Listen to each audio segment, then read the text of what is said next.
কাল ছিল ডাল খালি, আজ ফুলে যায় ভরে। বল দেখি তুই মালি, হয় সে কেমন করে?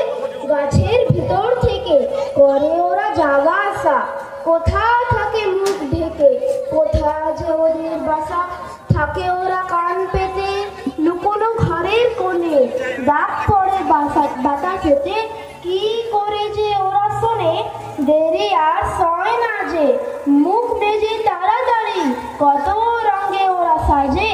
চলে আসে ছেড়ে বাড়ি, ওদের সে ঘর খালি, থাকে কি মাটির কাছে। দাদা বলে জানি জানি, সে ঘর আকাশে আছে। করে ওরা আসা যাওয়া নানা রকমের গুলি, আসে আলো আসে হাওয়া, গোপন দোয়ার খুলে। ধন্যবাদ। অসংখ্য ধন্যবাদ। এরপরে আমি অনুরোধ করব শিল্পা জানাকে, এবং সঙ্গতে থাকবেন সুভাষ দত্ত মহাশয়। আমি অনুরোধ করব যেন একটু সেট করে দেয়। আমি সেট করতে যাই না।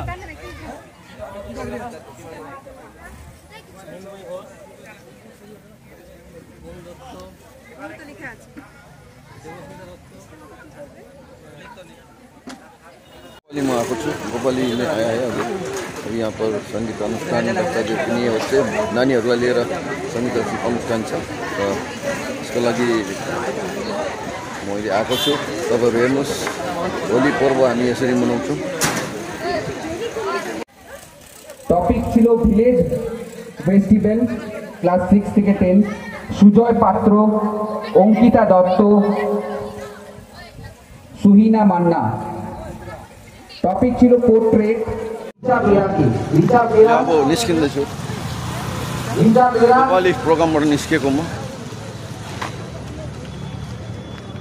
এরপর নৃত্যে সুস্মিতা দে।